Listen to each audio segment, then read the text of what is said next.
Hello दोस्तों, एक बार फिर से आप सबका स्वागत है द बैंकिंग एरा की फैमिली पर। और मैं आशा करता हूं कि आप सबका जो एग्ज़ाम आरआरबी पीओ हो चुका है बहुत अच्छा हुआ होगा। तो अब आपको उस एग्ज़ाम के बारे में नहीं सोचना है ना। जो एग्ज़ाम हो गया है उसके बारे में अब बिल्कुल नहीं सोचना है। अब आरआरबी क्लरिकल जो आपका एग्ज़ाम संडे को है उसके बारे में आप बिल्कुल प्रिपेयर हो जाएं कि वो जो एग्ज़ाम आने वाला है जो आपके सामने है अभी 4-5 दिन ही रह गए हैं। तो उसके बारे में सोचिए और ज़्यादा से ज़्यादा उससे रिलेटेड मॉक लगाइए। आरआरबी क्लरिकल के जितने मॉक आप लगा सकते हैं उतने लगाइए। और अच्छे से अपनी जो कॉन्फिडेंस है जो आपका भी बहुत लो हो गया है कि भाई आरआरबी पीओ में इतना क्वांट हार्ड आ गया है कि रीजनिंग आपसे नहीं बन पाई है, तो उसके बारे में नहीं सोचना है। अब आरआरबी क्लरिकल का जो एग्ज़ाम है उसके बारे में सोचिए, क्योंकि जो बीत गया है उसके बारे में सोचने से कोई फायदा नहीं है। तो अभी जो एग्ज़ाम है ना उसके बारे में सोचिए, क्योंकि वो ही अब आपका नेक्स्ट जो होप है उस एग्ज़ाम पे होनी चाहिए कि वो एग्ज़ाम हम अच्छे से करेंगे और उसमें हम अपना 100% देंगे। ठीक है।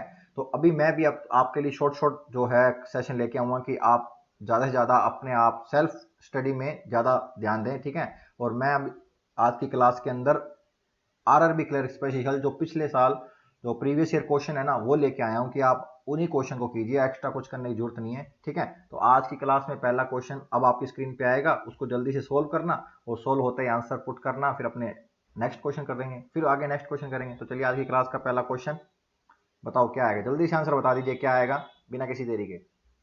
प्रीवियस ईयर क्वेश्चन है, सारे प्रीवियस ईयर क्वेश्चन है, इसमें कोई ऐसा नहीं है कि कोई भी आया हुआ नहीं है, सारे प्रीवियस ईयर क्वेश्चन है। अभी मैं जितने भी सेशन लेके आऊंगा ना एग्जाम तक सभी प्रीवियस ईयर क्वेश्चन लेके आऊंगा, जिससे कि आपको एक्स्ट्रा कुछ ना हो, कि जो फ्रेमिंग है एग्जाम में अभी वही आप अच्छे से देखें और उसको जल्दी जल्दी सोल्व करने की कोशिश कीजिए ना। लास्ट पीओ के अंदर भी क्या हुआ है कि जो अर्थमेटिक क्वेश्चन आए ना वहां तक पहुंच ही नहीं पाए, क्योंकि कोई पजल में रुक गया है, कोई मतलब कुछ क्वाड्रिक क्वेश्चन नहीं बनी है ना। तो वो सबके लिए हुआ है। तो आप ये सोचिए आपके थोड़े अटेम्प्ट कम भी हुए हैं तो आप थोड़ी होप रखिए कि आप मेंस जरूर देंगे। ये आपकी एक्यूरेसी अच्छी है तो आप अच्छे से मॉक का जो मतलब मेंस देने के लिए आप जरूर एलिजिबल होंगे, आप देख लेना। तो इस सभी का ऐसा कोई नहीं है कि बहुत रेयर होगा किसी के 60 प्लस गए होंगे ना, अटेम्प्ट 60 प्लस गए होंगे। तो इतना मत सोचिए। अभी चलिए क्वेश्चन का आंसर दीजिए बिना किसी देरी के, बात करने को तो बहुत है। देखो क्या बोल रहा है, 95% of A is equal to 15% of B.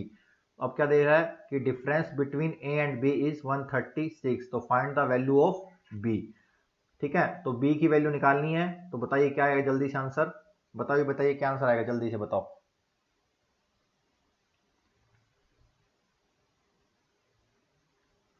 देखो क्या बोल रहा है, मैं करता हूं ए का 95% है तो ए का 95% लिख लो। ठीक है। ये मैं समझाने के लिख रहा हूँ आपको तो बिल्कुल शॉर्ट में। और बी के 115% के बराबर है। ठीक है। तो बी के 115%। ठीक है। ये जीरो से ये जीरो गई, फाइव देखो 95 और 115। ठीक है। ये अब आपको माइंड में इतना स्टक होना चाहिए कि दोनों 5 से कट रहे हैं, मतलब 5 से कट रहे हैं। 19 5 है 95 और 23 5 है 115। ठीक है। तो अब देखो क्या हो गया, 19 ए और 23 बी। लेकिन अब डिफरेंस दे रखा है तो ए और बी का रेशो निकाल लो। ठीक है। तो बी इधर आ गया, नीचे आ गया ना। अब 19 कहाँ चला जाएगा, इसके नीचे चला जाएगा। तो 23 और अपॉन 19। ठीक है। क्लियर। तो ए बी का रेशो क्या आ गया, 23:19। अब दोनों का क्या दे रखा है, डिफरेंस दे रखा है। तो इन दोनों के बीच में अंतर कितना है, रेशो में। 23 में से 19 गए 4, तो 4 की वैल्यू रियल में कितनी दे रखी है, 136 दे रखी है। तो एक की कितनी होगी, तो इसको 4 से कट कर दो। 4 की 12 और एक बचेगा, फिर ऊपर से 6 आंसर आएगी, तो 4 चौक 16। तो क्या आ जाएगा, एक रेशो की वैल्यू कितनी आ जाएगी, 34 आ जाएगी। क्या आ जाएगी, 34 आ जाएगी। अब अपने को निकालनी किसकी है, निकालनी किसकी है, बताओ किसकी निकालनी है। अपने को बी का मान निकालना है ना, बी का मान निकालना है ना। तो बी को मल्टीप्लाई कर दो, किससे मल्टीप्लाई करोगे, 23 से, क्योंकि सॉरी 19 से, सॉरी सॉरी 19 से करेंगे। बी का रेशो क्या है, 19 है, तो मल्टीप्लाई कर दो। तो मैंने बताया हुआ पहले बार वाले मतलब पहले वाले नंबर से, 19 थी 57, पीछे कितना एक अंक है तो एक जीरो, 19 चौका 76, तो इनको ऐड कर दो। 7 7 जोड़ेंगे तो 14 और 6। तो क्या आंसर आ जाएगा, 646। क्या आंसर आ जाएगा, 646। ये होगा इसका आंसर। ठीक है। ये तो मैंने आपको समझाने के लिए किया, आपकी अच्छी तैयारी है तो आप कुछ नहीं करोगे। आप देखो कैसे करेंगे, मैं आपको बताता हूँ एग्जाम में करते कैसे हैं, आपको मैं बताता हूँ। देखो क्या बोल रहा है, देखो एग्जाम में बोला है कि ए का 95%, बी का 115%। तो ठीक है, एग्जाम में कुछ नहीं, ए बी का रेशियो, बी के 115% है तो ए के 115 ए का 95 तो बी के 95, ये सीधा, ये 5 से कट किया 23, ये 5 से ये कट किया 9, पता लग गया। चार चार रेशो की वैल्यू कितनी 136, ए की कितनी 34, बी की पूछी है तो बी का 19 इंटू 34 कर दो, 19 की 57, 0 19 चौक 76, जोड़ा 66। ये भी मैंने किया है आपको बताया करने के लिए, इतना ही करना है, ये इतना ही पैटर्न करना है एग्जाम के अंदर, बस इतना ही करना होता है, तभी आप जल्दी जल्दी क्वेश्चन कर पाओगे। आप पूरा शायद लिखने में लग जाते हो, और ये आपकी रीडिंग्स जो पढ़ने के एग्जाम क्वेश्चन को पढ़ने का जो है ना एक, कि आप पढ़ते हो जब तो वो उतने उसके साथ साथ उसका मतलब फ्रेमिंग क्वेश्चन की हो रही है कि नहीं हो रही, ये भी इंपॉर्टेंट है।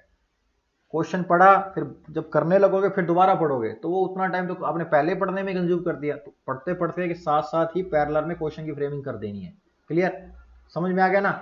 तो ऐसे ही करना होता है, आप क्वेश्चन को थोड़ा जल्दी पढ़ना शुरू कीजिए, आपकी रीडिंग जो हैबिट है उसको बढ़ाइए, जितना ज़्यादा उसको बढ़ाएंगे उतना ज़्यादा ही आप अच्छे क्वेश्चन कर पाएंगे। ठीक है, तो चलिए अगला क्वेश्चन करें जल्दी से।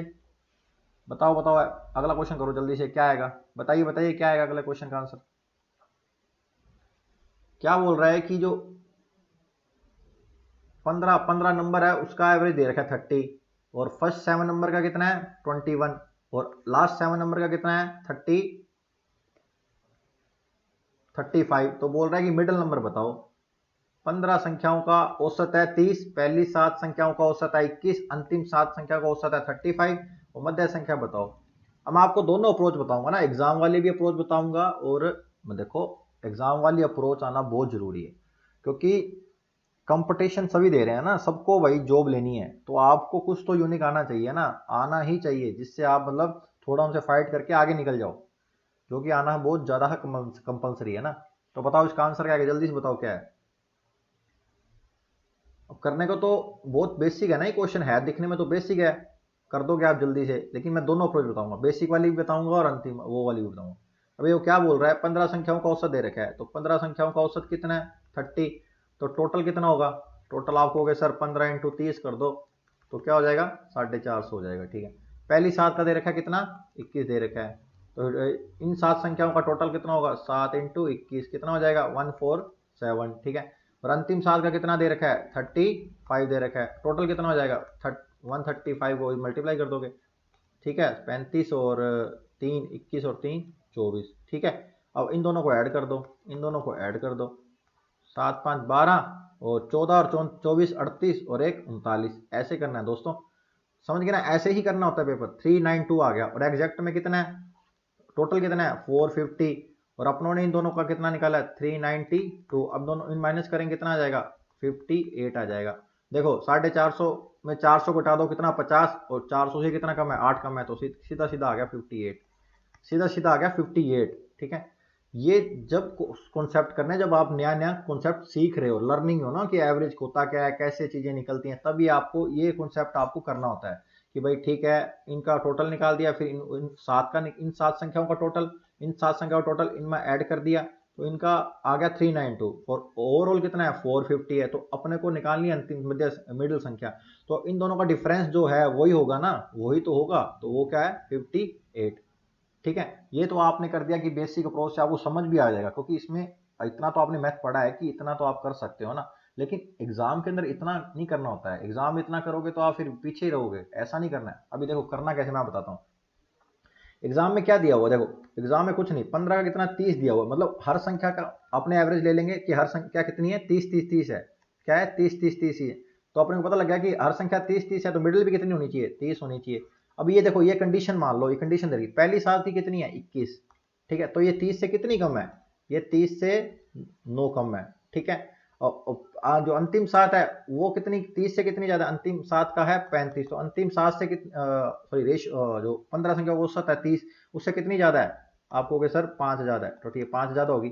ठीक है, अब इन दोनों का डिफरेंस कितना हुआ, आप सोच 4, मतलब -4 आया, मतलब -4 का मतलब ये है कि भाई अपने को उतना नंबर रिक्वायर है मिडिल संख्या में, यदि प्लस आता तो अपना उतना नंबर डिक्रीज करना पड़ता, अभी माइनस में है, तो जो मिडिल संख्या है ना वो 30 से ज्यादा होगी। अब ज्यादा कितनी होगी, एक एक नंबर पे कितना इफेक्ट आ रहा है -4 का, और अपने नंबर कितने लिए हैं 7 लिए हैं, तो 7 को मल्टीप्लाई करो, 7 इंटू 4 कितना आया 28, क्या आया 28। अब 28, ये 4 कम हुआ ना 28, तो इसमें क्या करेंगे 28 ऐड करेंगे, समझ रहे हो ना मेरी बात? 28 ऐड करेंगे तो क्या आ जाएगा? 58। ये होता है एग्जाम में। एग्जाम के अंदर ऐसे करना है, मल्टीप्लाई मल्टीप्लाई नहीं करना, एग्जाम के अंदर ऐसे करना है। देखा कि भाई कितना हुआ कि 21, ये देखा 35, ये है 30, ठीक है। अब ओवर 15 संख्या का औसत 30 है, तो एवरेज का मतलब क्या होता है कि एवरेज मतलब हर संख्या को 30 30 30 मान लो, है ना, 30 30 30 में।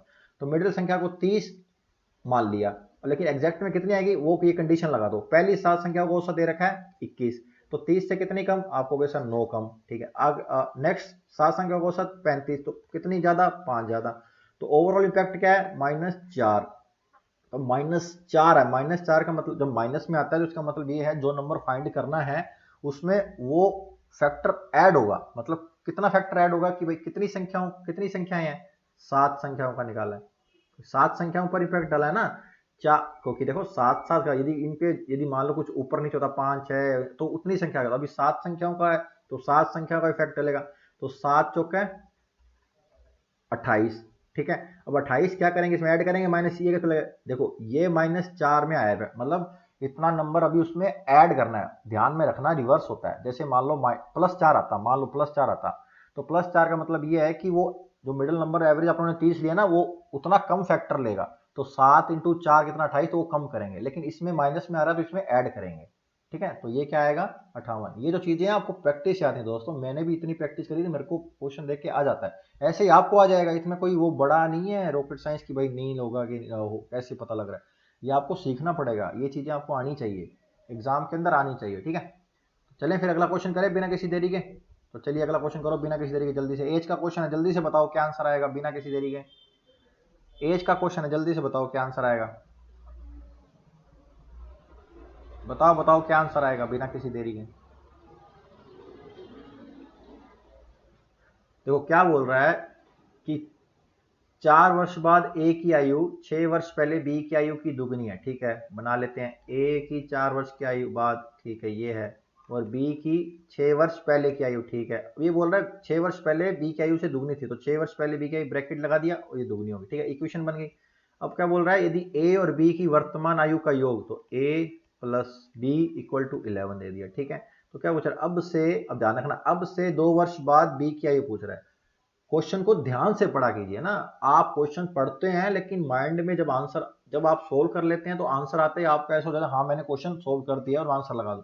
क्वेश्चन का जो रिक्वायरमेंट है ना वो थोड़ा देख लिया करिए। कई बार इतनी सिली मिस्टेक से भी आपका नंबर आपके माइनस में चले जाते हैं, तो उसको ध्यान में देख रखें, है ना। अभी देखो, ये देखो, दो इक्वेशन, दो वेरिएबल तो निकल जाएगा, इतना पता है अपने को। तो ठीक है, इसको ओपन करो, 2b-12। अब यहां से देखो b की वैल्यू कितनी है, b की वैल्यू रख दो 11 माइनस a। यदि आपको b की निकालनी है ना, b की निकालनी तो a की रख दो, चलो a की रख देते हैं। तो a की रखी तो क्या आएगी? 11 माइनस b आएगी, ठीक है। तो a की यहाँ रख दो 11 माइनस b प्लस 4, 2b-12, ठीक है। अब देखो ये क्या है? 11 प्लस 4 15, और ये -12 तो इधर ले जाओ, 15 प्लस 12, ये माइनस बी इधर ले आओ, 2b और माइनस बी प्लस में हो जाएगा तो 3b हो जाएगा। तो b की कितनी आ जाएगी? 27, और ये 3 इसके डिवाइड में चला जाएगा, 3 9 जा 27। तो b की प्रेजेंट जो एज है इसकी कितनी आई? 9 ईयर आई। 9 ईयर आई ना। उसने पूछी है कि 2 वर्ष बाद b की आई कितनी आएगी, 2 वर्ष बाद कितनी होगी। अब आप b पता लगा देना, नो आया तो नो ऑप्शन लगा, ऑप्शन में ध्यान रखना। उसने 2 वर्ष बाद बताया तो 9 में 2 ऐड कर देना, कितना हो जाएगा? 11। क्या हो जाएगा? 11। तो आंसर क्या आ जाएगा आपका? सी ऑप्शन आ जाएगा। क्या आएगा? सी ऑप्शन आ जाएगा, 11 ईयर आंसर आएगा। क्लियर? देखो दो इक्वेशन थी, उसने क्वेश्चन में बना के दिया, और दो ही वेरिएबल है ए और बी, तो आराम से सोल्व होता है। लेकिन आप कितनी फास्ट सोल्व करते हो ये मैटर करता है, केवल टाइम ही मैटर करता है। क्वेश्चन आप सोल्व कर ले जाओगे। ये 10th क्लास स्टैंडर्ड का है, 10th स्टैंडर्ड होते हैं ना, उसमें आते हैं ऐसे क्वेश्चन, लेकिन उनको पूरा बताया जाता है बेसिक से। लेकिन आपको यहाँ बेसिक करना है तो थोड़ा सा स्पीड रखिए आप, स्पीड आपकी बहुत ज़्यादा होनी चाहिए, या तो आपको ट्रिकें आनी चाहिए, तो नहीं तो आपको बेसिक से कर रहे हैं तो आपकी स्पीड बहुत ज़्यादा होनी चाहिए ना, जिससे कि आप जल्दी से जल्दी कर पाएँ।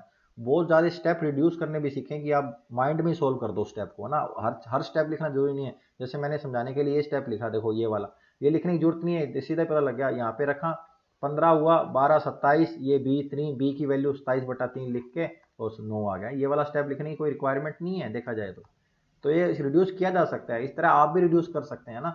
तो क्वेश्चन को अच्छे से समझिए और जल्दी से करने की कोशिश कीजिए, और एग्जाम के अंदर फंबल होने की जरूरत नहीं है। अभी पता लगा है कि आगरा सेंटर में भी वो मतलब पीसी बंद हो रहे थे, तो उसका सॉल्यूशन जरूर होगा। आईबीपीएस को आप जितना मेल कर सकते हैं कीजिए, है ना। तो चलिए अगला क्वेश्चन करें बिना किसी देरी के। चलिए पार्टनरशिप का क्वेश्चन है, जल्दी से सॉल्व करो। पार्टनरशिप का क्वेश्चन है, जल्दी सॉल्व करो जल्दी से।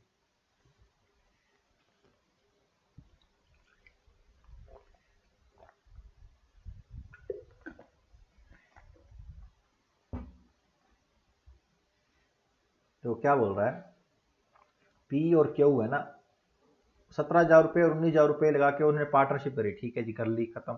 फिर बोला 6 महीने बाद पी ने क्या करा, 3,000 रुपये का और निवेश कर दिया, ठीक है। पी ने क्या एक्स्ट्रा 3,000 और लगा दिए, ठीक है जी। और क्यू ने कितने लगा दिए, 4,000 लगा दिए, ठीक है। अच्छा चल रहा होगा बिजनेस।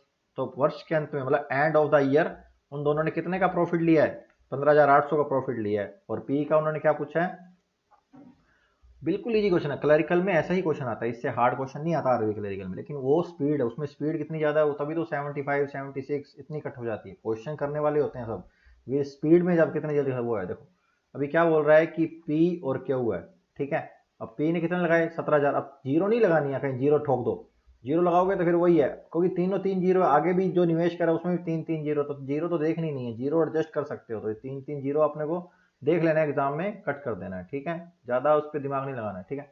17 और 9 6 महीने, ठीक है। अब उसने दोनों 6 महीने बाद, फिर दोनों के लिए टाइम कांस्टेंट है ना, 6 महीने के बाद ही दोनों ने अपनी इंक्रीज करी है, तो इनसे 6 इंक्रीज करी, इसने 6 महीने बाद। अब कितनी, 3,000 इंक्रीज करी, 17 में 3 जोड़ा 20,000, 19 में 3 4, उसने क्यों ने 4 करी तो 19 में 4 जोड़ा 23, ठीक है। कितना हुआ, अब इन 6 6 महीने है ना, तो ये तो सीधा ही कट हो जाए, इसको तो गिनो ही मत ना, कट हो जाएगा ये तो, छोड़ो। इन दोनों को जोड़ा कितना है 37, इन दोनों को जोड़ा कितना है 42, ठीक है। क्या है 42, तो ये क्या आ गया, प्रॉफिट का रेशियो आ गया। इन्वेस्टमेंट और टाइम को ऐड कर देते हैं तो क्या आ जाता है इन्वेस्टमेंट। अब मैंने टाइम कट इसलिए कर दिया, ये देखो कॉमन लोगे, 6 कॉमन लोगे, 17 + 20 करोगे, फिर 6 कॉमन लोगे, 23 + 19 करोगे, फिर 6 से 6 कैंसिल करोगे। भाई क्यों लिखना है, ये लिखना ही नहीं है, सीधा ही देखा यहाँ पे कॉमन कॉमन आएगा, कट कर दो सीधा ही, 20 + 17 37, 23 + 19 42, सीधा ये रेशियो लिखना है।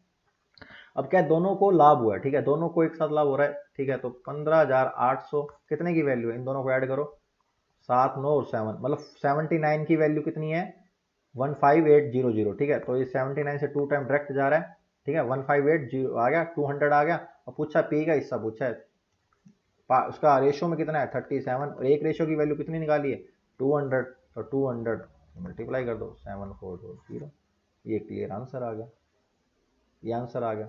अब देखो 3700 आंसर दे रखा है, देखा 37 का रेशियो है, लगा दिया 3700, नहीं नहीं ऐसे नहीं करना है, ऐसे नहीं करना है आपको, ठीक है। सीधा लगा देना 7400, क्लियर, सी ऑप्शन आएगा, ठीक है, सी ऑप्शन आंसर है।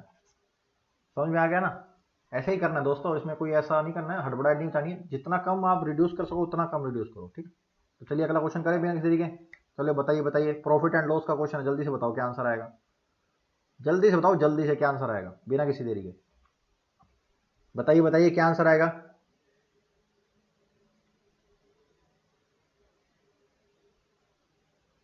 बताइए बताइए क्या आंसर आएगा, जल्दी बताओ क्या आंसर आएगा, जल्दी सॉल्व कीजिए बिना किसी देरी के।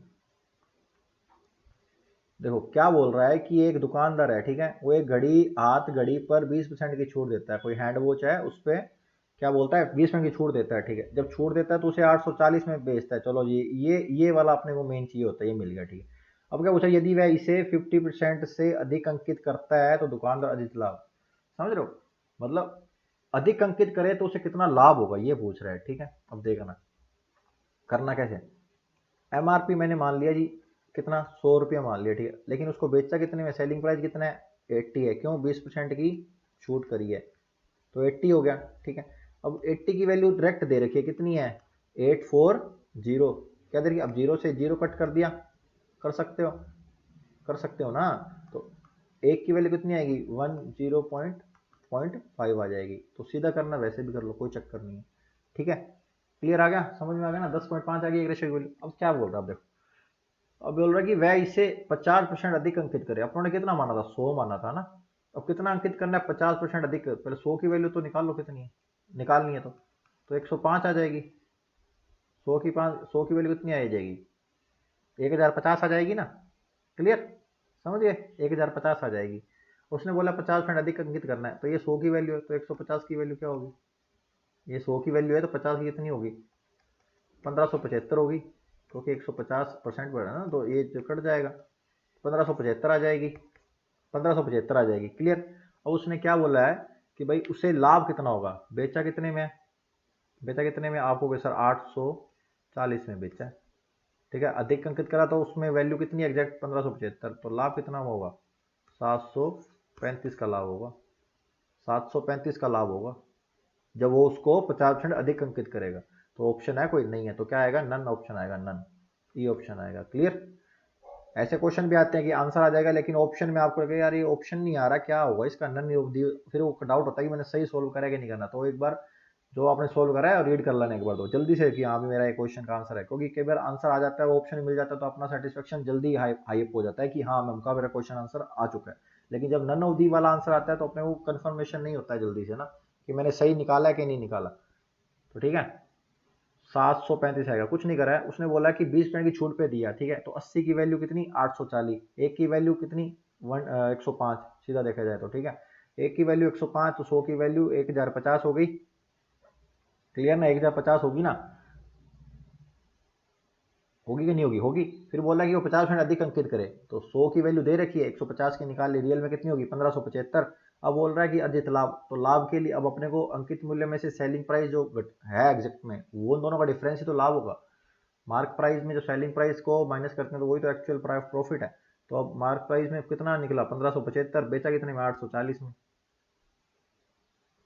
समझ गए ना मेरी बात? समझे कि नहीं समझे? तो यही है भाई, 735 ही होगा, क्योंकि अपने कॉस्ट प्राइस 100 की वैल्यू अपने को मिल जाएगी, है ना, कोई दिक्कत नहीं है, क्योंकि 80% पे बेची है ना, तो मिल जाएगा, इसमें कोई दिक्कत नहीं है। मतलब इसका नन ऑफ दी आंसर आएगा। क्लियर? तो चलिए अगला क्वेश्चन करो बिना किसी देरी के। ये है टाइम एंड वर्क का क्वेश्चन है, बताओ। टाइम एंड वर्क का क्वेश्चन है, बहुत ही मस्त क्वेश्चन है, इजी क्वेश्चन है, बस जल्दी सॉल्व करो, जल्दी से बताइए, बताइए क्या आंसर आएगा, जल्दी से बताओ क्या आंसर आएगा।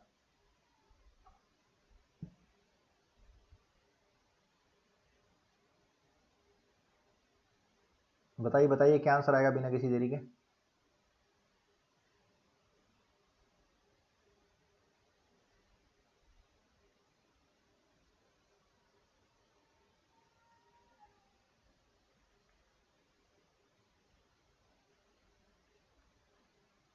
क्या बोल रहा है कि अजय है ना, अजय, अजय एक काम को 10 दिन में कर सकता है, ठीक है जी। फिर बोला भानु उसी काम को 20 दिन में कर सकता है, ठीक है। दोनों ने एक साथ काम शुरू किया, लेकिन अजय ने 3 दिन बाद काम छोड़ दिया, तो भानु द्वारा लिया गया शेष समय, ठीक है। अब देखो क्या है, अजय लिया, भानु लिया। अजय 10 दिन में कर सकता है, भानु 20 दिन में कर सकता है, दोनों का टोटल वर्क यूनिट मान लिया कितना? 20 वर्क यूनिट है। तो इसकी एफिशिएंसी 2, इसकी 1, ठीक है। अब दोनों ने मिलकर 3 दिन काम करा है, तो दोनों ने मिलकर एक दिन में कितना यूनिट काम करते हैं? आपको के सर 3 यूनिट काम करते हैं, तो 3 दिन में कितना करेंगे? 6 यूनिट करेंगे। सॉरी 6 नहीं, 3 दिन में करना है ना, सॉरी 3 दिन में कितना करेंगे? 9 यूनिट काम करेंगे। कितना? 9 यूनिट काम करेंगे, ठीक है। 3 दिन में तो कर दिया 9 यूनिट, पीछे कितना रह गया? 20 में से 9 गए, 20 माइनस 9 के कितना बचा? 11 बचा। अब उसने पूछा भानु द्वारा शेष, तो भानु की इफिशियंसी कितनी है? 1 है, तो एक इफिशियंसी से वो भानु कितने दिन में पूरा करेगा? 11 दिन में पूरा करेगा, ठीक है। कितने दिन में? 11 दिन में पूरा करेगा। और पहले उन्होंने मिलकर कितना? 3 दिन काम करा था, तो उसने पूछा भानु द्वारा लिया गया शेष समय कितना है? भानु द्वारा लिया गया शेष समय कितना है? Remaining time taken by Bhanu, ध्यान रखना रिमेनिंग टाइम पूछ रहा है वो ना, उसने पूछा remaining time taken by Bhanu, ना कि टोटल। क्वेश्चन को ध्यान से पढ़ लेना, ऐसे नहीं कि भाई 11 3 14 लगा दो और आंसर आ गया, क्वेश्चन आते हुए भी गलत हो जाएगा। उसमें बोल रहा है कि भानु द्वारा लिया गया शेष समय, मतलब जो रिमेनिंग वर्क है ना, रिमेनिंग वर्क कितना है? 11, और वो कितने रेशो से? 1 रेशो का, कितना आएगा? भानु द्वारा लिया गया शेष समय है 11 days, remaining time taken by Bhanu जो है वो है 11 डेज, तो इसका भी क्या आंसर आएगा? नन आएगा। क्या आंसर आएगा? नन आएगा, ध्यान रखना। ऐसे होता ना कि काम को पूरा करने में लिया गया समय, यहाँ भानु नहीं होता, मान लो भानु द्वारा ऐसे लिखा होता कि काम को पूरा करने में, काम को पूरा करने में, ये शेष काट दो, लिया गया समय, पूरा करने में लिया गया समय पूछा है, काम को पूरा करने में लिया गया, तो 11 + 3 14 आता। उसने बोला remaining time taken by Bhanu, remaining time कितना लिया गया भानु द्वारा? 11 डेज, क्या आएगा 11 डेज। ध्यान रखना ऐसा क्वेश्चन आता है, थोड़ा सा ट्रिकी कर देंगे और आप आंसर लगा के आ जाओगे। आपने कहा कि मेरे तो सारे सही हैं, लेकिन आंसर जब नंबर आते हैं तब नंबर थोड़े कम हो जाते हैं। तो ये सिली मिस्टेक होती है जहाँ वहाँ मतलब एकदम तो नहीं पता लगती, लेकिन मैं आपको बता रहा हूँ ये ऐसा आता है क्वेश्चन, बिल्कुल आता है। ठीक है, तो चलिए फिर अगला क्वेश्चन करें बिना किसी देरी के। समझ रहे हो ना मेरी बात को? आप आराम से क्वेश्चन पेपर किया कीजिए, ध्यान से पढ़ के। आज ना पीछे का सोचो ना आगे का सोचो, जो प्रेजेंस में जो टाइम चल रहा है उसी के बारे में सोचो। तो चलिए अगला क्वेश्चन मिक्सचर एलिगेशन रेशियो का है, जल्दी से बताओ क्या आंसर आएगा। बताइए बताइए क्या आंसर आएगा, जल्दी से बताओ। बताइए बताइए दोस्तों क्या आंसर आएगा, जल्दी से बताओ।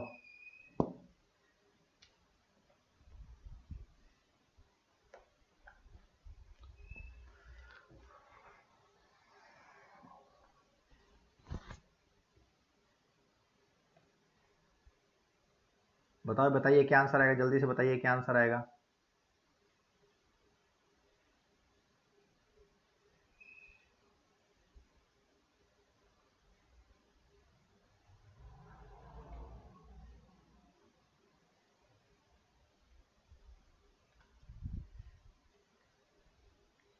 देखो क्या बोल रहा है कि एक मिश्रण में दूध और पानी का अनुपात दे दिया। ठीक है जी, मान लिया दूध और पानी, मिल्क और वाटर लगा लिया 7:5। ठीक है, ऐसे किया कीजिए जैसे मैं आपको ना लिख लिया, हाँ लिख लिया फटाफट।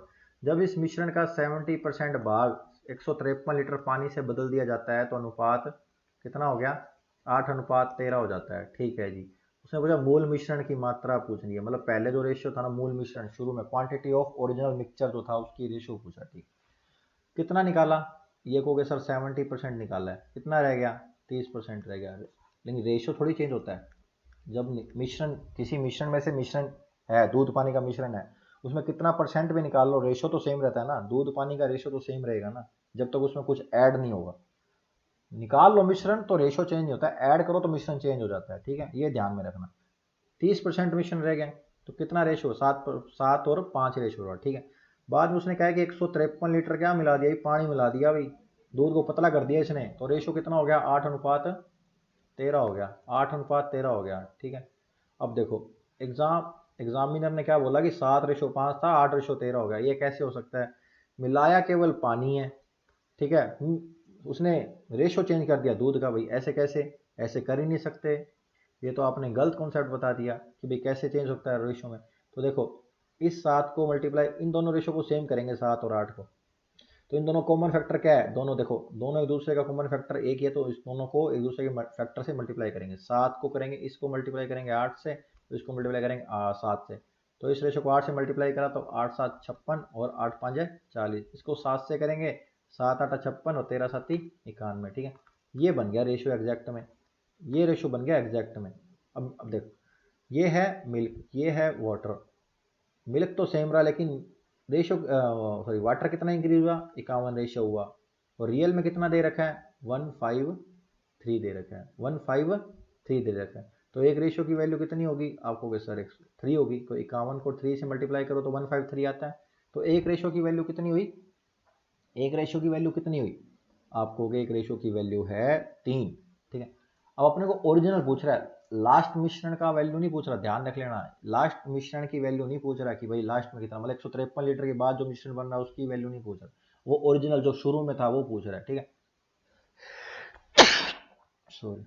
ठीक है, तो एक रेशो की वैल्यू 3 है ना। अभी देखो ये 96, ये कौन सा अपनों ने बनाया था ना कि भाई 95 रेशो है, 30 लीटर जो मिश्रण है, 30 लीटर 30% मिश्रण है, तो 96 की वैल्यू और 3 to 3, ठीक है कितनी आई 288, समझिए एक रेशियो वैल्यू 3 थी ना। तो अब ये कितने परसेंट की वैल्यू है, 30% की वैल्यू है, कितनी 30%, क्यों 70% मिश्रण को पहले निकाला था, वो फिर ये जो रेशियो बचा था उसमें फिर उन्होंने मिलाया, तो अपनों ने एग्जैक्ट पहले निकाल लिया, ये कितना है 30% की वैल्यू, तो 288 कितने की है 30% की वैल्यू। अपने को ओरिजिनल कितनी निकालनी है 70%, जब 70% नहीं निकाला था, ठीक है तो 100% की वैल्यू निकालनी है। ठीक है, तो एक जीरो से एक जीरो हो गया, ये 3 से कट गया, 3 निम्स था, 3 6 18 और जीरो है ही, तो एग्जैक्ट कितना है 100 की रेशियो कितनी आई 96 लीटर, कितनी आई 96 लीटर। क्लियर, देखो 70% निकालने से पहले जो ओरिजिनल मिक्सचर था ना उसका रेशियो पूछा है, पहली बात तो ये माइंड में क्लियर होना चाहिए। ठीक है, अब उसके बाद उसने जब स्टार्ट करा उसने, पहले 70% मिश्रण निकाल दिया, फिर 30% मिश्रण रह जाएगा, इतना तो पता है, हर चीज़ 100% होती है शुरू में, ठीक है। फिर उसने लीटर कितना मिलाया, 153 लीटर मिलाया, ठीक है। फिर रेशो कितना हो गया, 8:3 हो गया, क्लियर। तो अब देखो अपनों ने क्या करा, पहले दूध के मिश्रण को, दूध के रेशो को सेम करा, क्लियर, इतनी बात समझ। फिर क्या करा, अपने को पता लग गया कि कॉमन रेशो की वैल्यू कितनी दे रखी है, 153 लीटर दे रखी है, तो एक रेशो कितनी हुई, 3 हुई। अब ये ध्यान में रखना, नीचे वाले को मत गुना कर देना, ओरिजिनल मिश्रण पूछा जब शुरू में था, ठीक है। तो अपनों ने फिर इस मिश्रण में क्या करा कि 56 जो 40 था, ये अपने को पता है, ये है तो ओरिजिनल मिश्रण का ही पार्ट, क्योंकि 30% की वैल्यू है, अपने को इतना पता है, तो 96 इंटू 3 कर देंगे तो 288 आ जाएगा, इतना पता लगा। अब देखो ये जो 288 है, ये 30% की वैल्यू है, ठीक है। अपने को 100% की वैल्यू निकालनी है, क्योंकि 100% कब था, 70% निकालने से पहले, तो 100% की वैल्यू निकल, तब 30 की दे रखी है तो 100 की निकल जाएगी, ठीक है। तो अपनों ने कैलकुलेशन कर दी, तो 100 की आगे कितनी आएगी, 960। क्लियर, समझ में आ गया ना, समझ आ गया थम्स अप कर दो कि हाँ समझ में आ गया, थम्स अप कर दो जल्दी से, थम्स अप कर दो जल्दी से। और जिन्होंने अभी तक सब्सक्राइब नहीं करा है, बेल आइकन पे क्लिक नहीं करा, तो प्लीज़ कर देना दोस्तों, जितना ज़्यादा हो सकता है प्लीज़ इसको शेयर करना, ठीक है। तो चलिए अगला क्वेश्चन, ट्रेन का क्वेश्चन है, बताओ क्या आएगा, जल्दी से बताओ क्या आंसर आएगा, बताइए बताइए क्या आंसर आएगा, जल्दी से बताओ। ट्रेन का क्वेश्चन है, एवरेज स्पीड का क्वेश्चन है। देखो क्या बोल रहा है,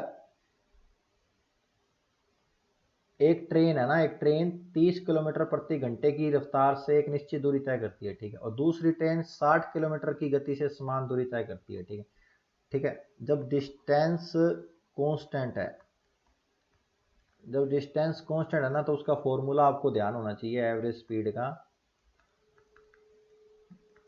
2s1 s2 plus S plus s1, ठीक है। ये आपको ध्यान में होना चाहिए एवरेज स्पीड, जब डिस्टेंस कांस्टेंट है, सेम डिस्टेंस को दो अलग अलग, कोई भी ऑब्जेक्ट है, मान लीजिए ट्रेन है, बस है, कोई भी ऑब्जेक्ट है, अलग अलग स्पीड से जा रहे हैं, तो उनकी एवरेज स्पीड निकालनी है, तो ये फॉर्मूला होता है, ठीक है। और जो रियल में बेसिक फॉर्मूला होता है वो होता है एवरेज स्पीड का total distance upon total time, ठीक है। ये सदाबहार फॉर्मूला है एवरेज स्पीड का, सदाबहार फॉर्मूला, इसमें अपने को कुछ नहीं देखना है, लेकिन ये इसका एडवांस वर्जन है कि जब डिस्टेंस कांस्टेंट होगी ना, तो अपने को ये फॉर्मूला लगाना है, 2s1 s2 plus upon s1 plus s2, ठीक है। ये अपने को फॉर्मूला लगाना है, ध्यान में रख लेना बस, ठीक है। आप टोटल जो है पहले एक्स मानोगे, एक्स टोटल जो है 2x हो गई, फिर एक्स नहीं, ये इसका एडवांस वर्जन है। जो एडवांस वर्जन, यदि ये आपको क्लियर है तो एडवांस वर्जन भी तो क्लियर हो सकता है ना। टोटल डिस्टेंस आपको यदि पता है कि भाई सेम है, एक सेम डिस्टेंस पे जाना है अलग अलग व्हीकल को, तो उसमें जो एडवांस फॉर्मूले बने हैं तो उसको ध्यान रखने में कोई वो नहीं है, आपकी स्पीड ही इसमें, टाइम ही बचेगा करने में, ठीक है ना। समझ आ गया ना, मैंने क्या बताया, 2s1 s2 upon s1 plus s2, ठीक है, समझ गए ना ये बात। देखो तो मैंने क्या बताया था, एस एवरेज स्पीड का फॉर्मूला 2 × s1 कितनी है, आपको कैसा 30 है, ठीक है, और s2 कितनी है 60 है, तो s1 s2 upon s1 plus s2, clear, 230 × 60, 30 plus 60 कितना 90, 30 से डायरेक्ट काट दो 3, और यहाँ से काट दो 20, तो कितना है 20 × 2 कितना आया 40, क्या आया 40, तो क्या आंसर आएगा, ए ऑप्शन आएगा, क्या आएगा, ए आंसर आएगा, ठीक है। क्लियर, समझ में आ गया। मैं नॉर्मल वाले से भी करा देता हूँ, ठीक है। मान लो ये डिस्टेंस है डी, ठीक है, तो ठीक है, टोटल कितना, एक व्हीकल गया, दो व्हीकल गया, तो कितनी होगी ऊपर 2d हो गया, तो पहले वाला डी गया था, डी अपॉन नीचे टाइम आता है, तो डिस्टेंस अपॉन स्पीड टाइम होता है, इधर भी डिस्टेंस अपॉन टाइम होता है, ठीक है, ये 2d, ठीक है, नीचे क्या होगा 30 × 60, ये इधर मल्टीप्लाई होता है, इधर मल्टीप्लाई, तो 60d प्लस 30d, ठीक है जी, 2d, ये 30 × 60 ऊपर चला जाएगा, तो 30 × 60, और नीचे क्या आएगा 90d, तो d से d कट गया। अब ये गौर करो इस चीज़ पे, इस चीज़ पे गौर करो, 2 × 30 × 60 अपॉन 90, मतलब ये क्या बन गया, ये पहली स्पीड है, दूसरी स्पीड, और नीचे दोनों स्पीड का ऐड है, इसी से ही क्रिएट हुआ है वो एडवांस। लेकिन इस स्टेप को बचाने के लिए ये फॉर्मूला क्रिएट किया हुआ है कि आप जल्दी से जल्दी कर पाओ, समझ गए ना। क्वेश्चन आप सभी कर सकते हो, लेकिन आपको विद इन ए टाइम करना बहुत जरूरी है, मैं बार बार बोल रहा हूँ, टाइम का ही खेल है, ठीक है। जितने एग्जाम देते हैं ना वो कर सकते हैं, सभी कर सकते हैं, ठीक है। जो एग्जाम की तैयारी नहीं कर रहा उसको बाहर भी आप थोड़ी कॉन्सेप्ट बता दोगे वो भी कर देगा, लेकिन आपको विद इन ए टाइम करना है दोस्तों, विद इन ए टाइम करना है। तो इसका आंसर क्या आएगा, 40 आएगा। क्लियर, समझ में आ गया ना। तो ठीक है दोस्तों, इतने सेशन को इतना ही रखेंगे, ठीक है। तो आपका बहुत बहुत धन्यवाद जिन्होंने लास्ट तक सेशन देखा। तो मैं आपको एक ही बात बोलूँगा, आप अपने नेक्स्ट एग्जाम पर फोकस करिए। पिछला जो एग्जाम जैसा गया चला है उसको छोड़ दीजिए, अभी नेक्स्ट जो एग्जाम आ रहा है उस पर फोकस कीजिए, ठीक है। तो जल्द मॉक लगाते रहिए और कॉन्फिडेंस को बूस्ट करते रहिए, ठीक है। तो मिलेंगे नेक्स्ट वीडियो में लिए, तब तक के लिए जय हिंद जय भारत।